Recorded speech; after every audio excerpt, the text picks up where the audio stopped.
Allemande is part of a larger collection of pieces called a Baroque dance suite, sometimes, or a partita. But this particular one is from what's called a suite, which is a collection of dances, which are introduced with a prelude. And the core movements of a suite are prelude, Allemande, sarabande, jig, but you could get all sorts of other dances instead. The movements were a mixture of French, Italian, and German dances, and Allemande is a German dance. Allemande literally means German. And the basic features of an Allemande: so most Baroque dances are in binary or rounded binary form, with each section being repeated. So you probably noticed each section of the Allemande was repeated. We had 2 sections.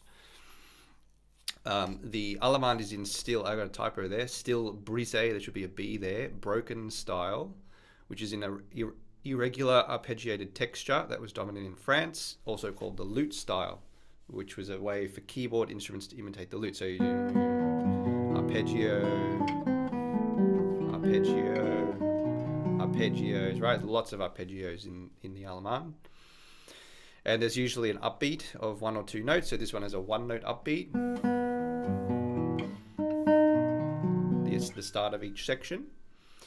And Baroque Allemandes like this one contain little to no syncopation. So the rhythm is just quite straight in a sense. And there are lots of short motives, short ideas that combine into longer units, which you probably heard. You probably noticed that when you heard the piece. Here's a quote, a description from Johannes Mattheson: a serious and well-composed harmoniousness in arpeggiated style, expressing satisfaction or amusement and delighting in order and calm. That was the description, one description of it, of just Allemandes generally. So here's the score, and there's the upbeat there. We've got the A section, and then B section with the upbeat. So that's just the general sort of overview of the structure. You can see the rhythms, just mostly 16th notes or semiquavers in one part. I mean, there's much more complexity than that, but at a basic level, that's really arpeggios and flowing rhythms, and you can create an Allemande pretty quickly. I did a little video on that recently, so like you could just take, B minor, and just kind of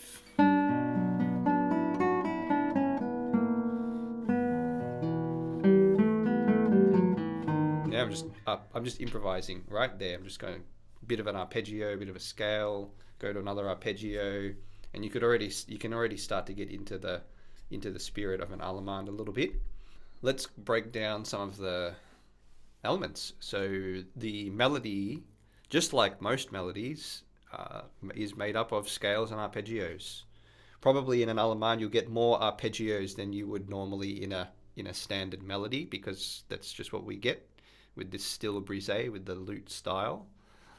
So so most of this piece is made up of either scale segments or arpeggios. So the blue, there's an E minor arpeggio, and then we get a scale, then an arpeggio again, an arpeggio again, and scale, and then a scale in the bass. So with that knowledge in mind, there's the primary building blocks of the melody, scales and arpeggios, and then you've got your binary form, and you've got your flowing rhythm, right? These are all the features that start to create an Allemande. So a couple of tasks you can do is identify the scale segments and arpeggios in this Allemande, or if you're playing other works of Bach, you could do it too. And then generate some melodic material by using scale segments and arpeggios. You could do that through improvisation if you wanted to, just very basic E minor, C, where do you want to go next, B7, back to E minor, right? You could do that through improvisation, or you could get out your Muse score or whatever, Sibelius, or pen and paper, and jot some things down. So Okay, so scales and arpeggios primarily make up the melody. So another thing that's very typical in Baroque dances, not just the Allemande, but in many other dance movements, is that they will begin and end, the beginning and the end of each section will be the same for the next section. Meaning, so the start of the A section will be mirrored in the B section at the start, and the end of the A section will be mirrored at the start at the end of the B section. So this is the opening of the A section and the opening of the B section. You can see how they're very similar. That's the opening of the A section, opening of the B section. It's the same music, it's just transposed from the tonic to the dominant. And the same with the end. So the end of the A section, yeah, and the end of the B section.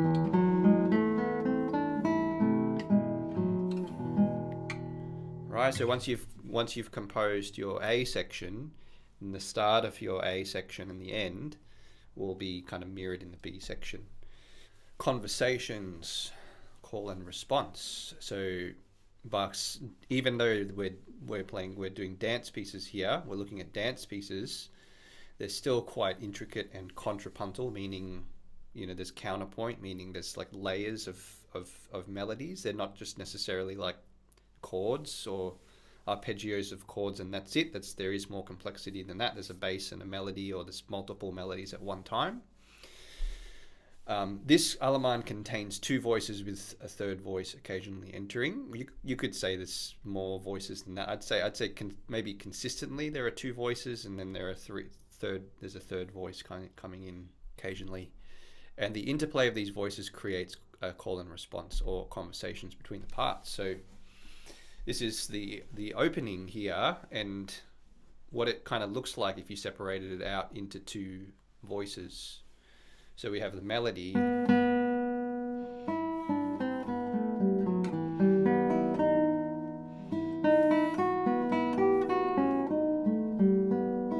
that, and then we've got a bass line.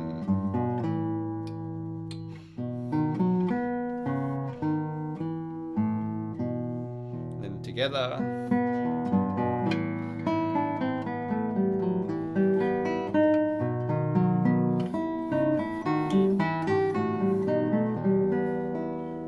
So really important that you understand that.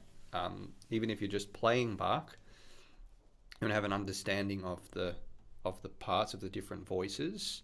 Here's another spot where we have voices together and then separated.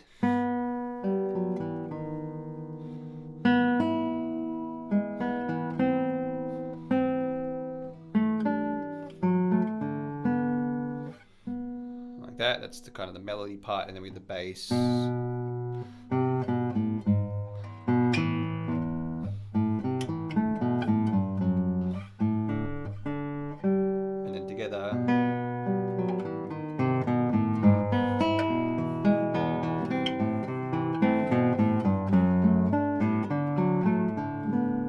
My ears always change. They always open up differently when I play this part separately and then put them back together again. It's like my ears just suddenly are aware of more of the parts in the music. Sequences. Make the most of your melodies. So you probably both know what a sequence is, and Bach uses sequences a lot, but surprisingly, this Allemande actually doesn't use too many sequences, I'd say. There's one spot in particular. In some other pieces by Bach, you'll see way more sequences, you know, like more sequences than there are not sequences, just about. But a sequence is when a melody repeats up or down by step multiple times in succession. So there's one sequence in the B section.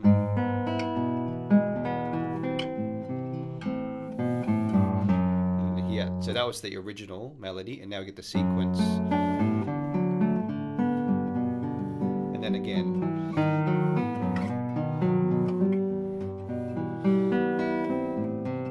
And then we kind of get another little sequence, like that little arpeggio.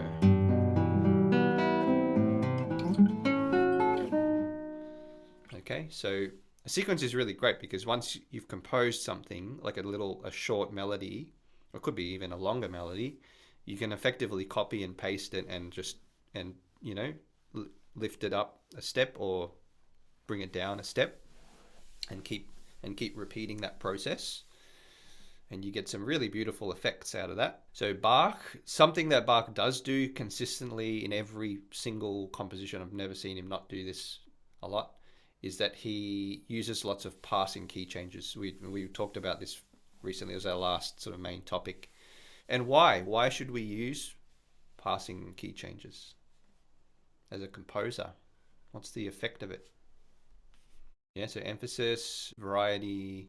I would say the primary reason is to create changes of mood. That's the primary reason. Yeah, so we otherwise we'll be in one mood for an extended period of time, and changing keys, it allows you as a composer to change the mood, to create a story in, to weave a story through the music. And Bach, I think one of the reasons that Bach, I mean, if you study every aspect individually of music, Bach will be reigning supreme in every one, I'd say. But this is one, he's never in one key for too long. He's always leading you to another key. It's like a journey. He's just walking you through this beautiful scene and just saying, here, come over here, look at this, and then let's go over here now, look at this. And you never feel like, it doesn't ever feel out of balance or sudden or jerky. He's not shoving you around. He's kind of gently leading you. So and sometimes it's so subtle you don't even notice that there's a key change. It's done so gracefully. And here is the B section where we see the most use of this, but we do see even in the A section we see passing modulations. So we start in the key of E minor on the 5 chord, on the B chord.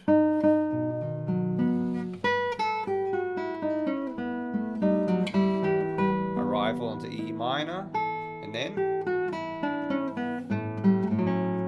A7 to D major. And you can kind of hear, right? It's like there's a new mood established. E minor has a kind of certain tension about it. And then to a major key, D major. And then that's now heading to B minor.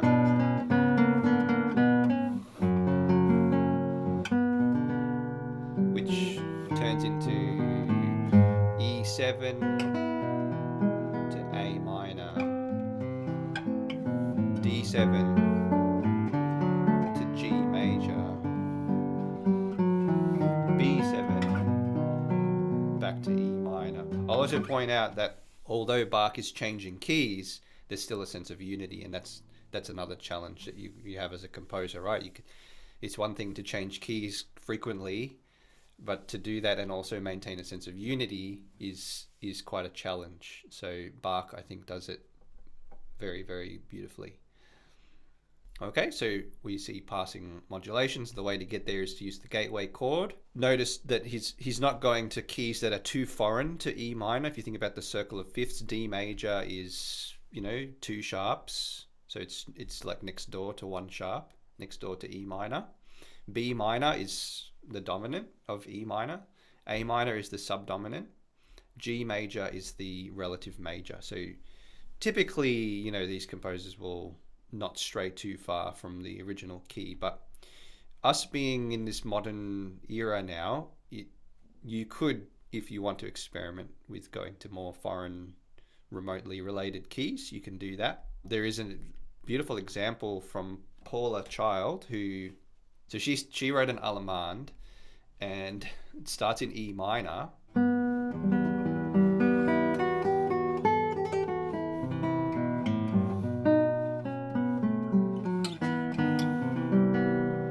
That kind of thing. It's already sounding a bit more modern, right? But then the B section, she goes.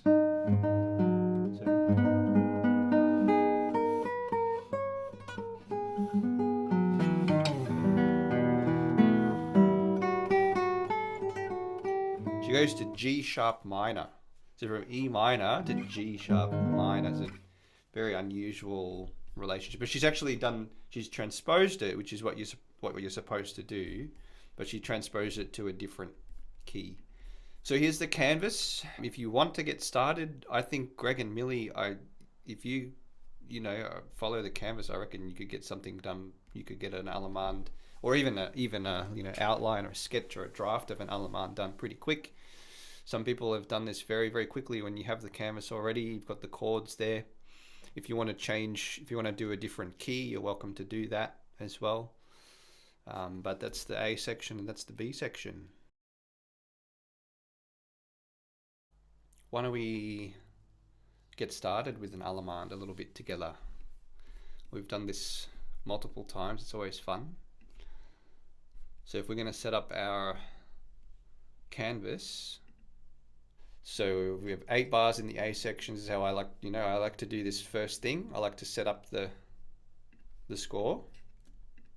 A section, like if you don't have, I mean, you could use the canvas, but let's say if you're starting from scratch too, we have 8 bars and then we have 10 bars for the B section.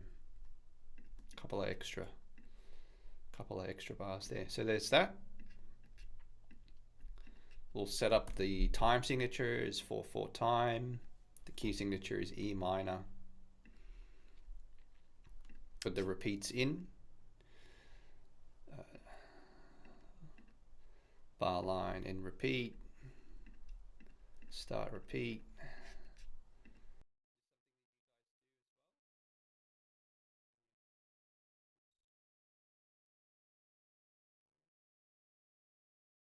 Right, I find that very helpful to get that ready, and then it's just a matter of sort of following the harmony. Now we do need a little upbeat, which can be a bit tricky to put in, right? We have to the upbeat, we put a semi-quaver 16th note upbeat here, like that.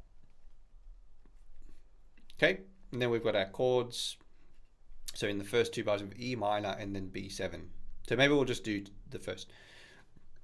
Well, we'll see how we go. Maybe we'll do a bit more, but we'll do E minor and we'll do B7. So if you want, you can grab your guitar and start to form ideas, right? It can be very simple. It can be like E minor, literally an arpeggio of the chord and then a little scale. And then we move to B7 and similar thing. Okay, so I was just looking at E minor on the 7th fret. Oh, nice, good one. And then just go straight away to the B7 at the same position. Something like that. I like it. Okay. So we're going to make a kind of a melody out of that if we can, with combining up. And then scale's going to be too tough on me up at this point. I guess you can drop back to vary it by going down to I guess it's use sort of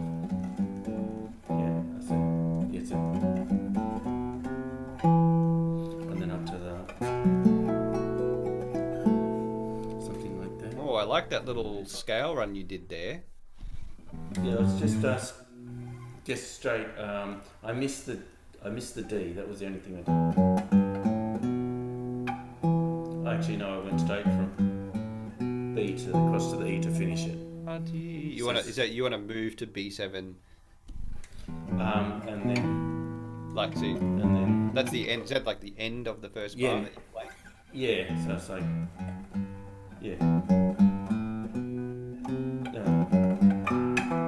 and then start the next bar with that, and then back to the 7th fret. Yeah, good. And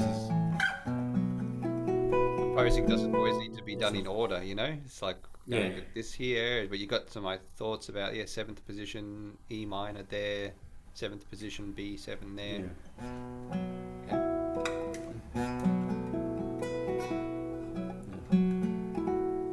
And something at the start which is not just single notes, like I guess he does something similar where at the start of Bach's Allemande where he uses the in his case he goes and then I guess it's I guess he keeps the note opens us and sort of creates that chord at the start.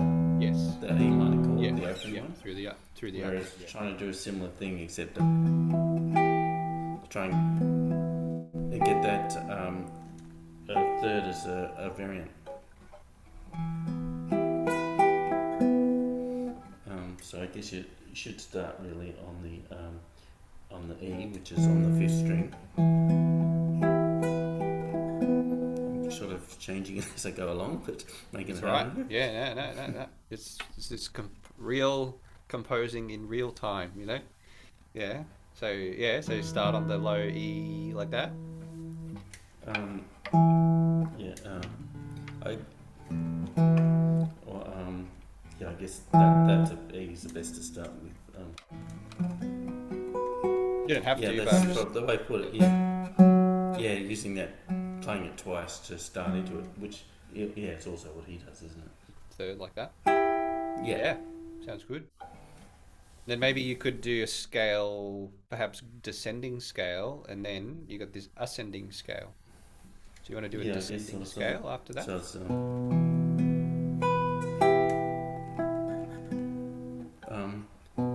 like so. I've got a semi-quaver and 2 quavers to fill from what we've got there. Yeah. So it's and then having the rest there. Actually, that a semi-quaver third should be a quaver, I think. Yeah, make that a quaver. Yeah. Sure. Yeah, and then I guess something which so you end up with 3 semi-quavers and a semi-quaver rest, and then oops, and then to the next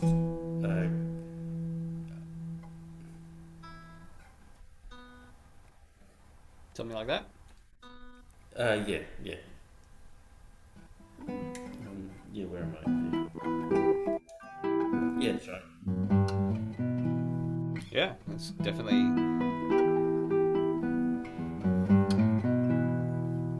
Yeah. Yeah. Sounding And then good. of course for the next bar after you go,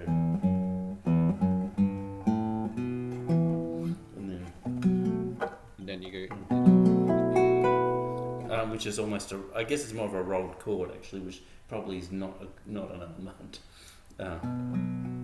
Yeah, it's not quite the same as an arpeggio. Yeah. You wanna. Yeah, it's I guess it's yeah, I mean I'm kind of going to demi semi-quavers a bit, but that's probably a bad idea. That I have to work out something to go in there.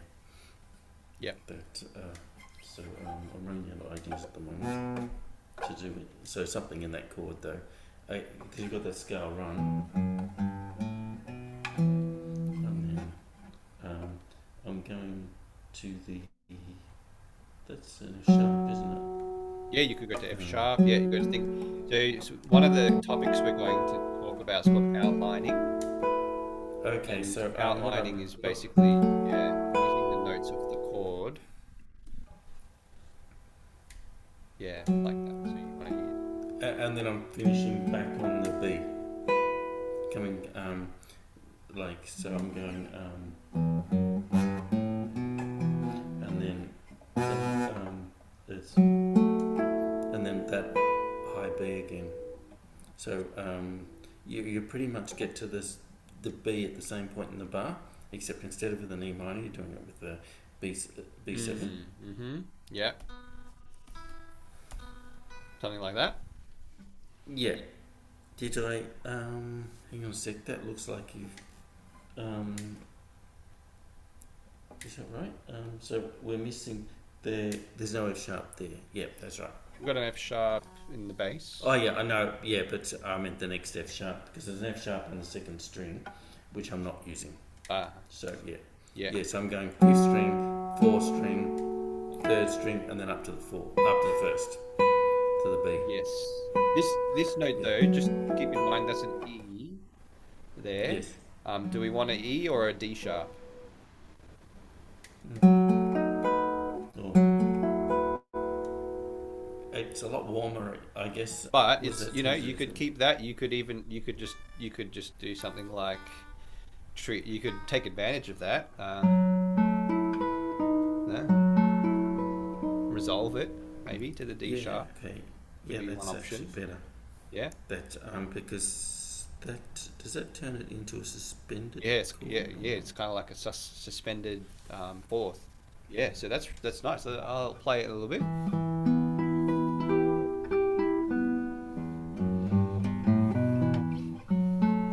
Oh, sorry. Let me try that again. Not easy to play.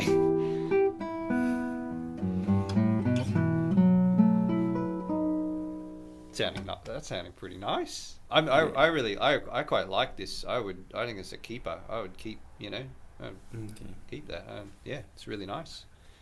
So, Greg, if you want, that can be the start of your Yeah. Allemande if you like. Yeah, you just gotta follow the template and follow the chords, and even if Yeah. I think if you just continue, let's say hypothetically, you just continued, you just Yeah. wrote the rest of your Allemande like this, like you just kind of Yeah. combined scales and arpeggios following the chords. I think you'd end up with a really beautiful melody.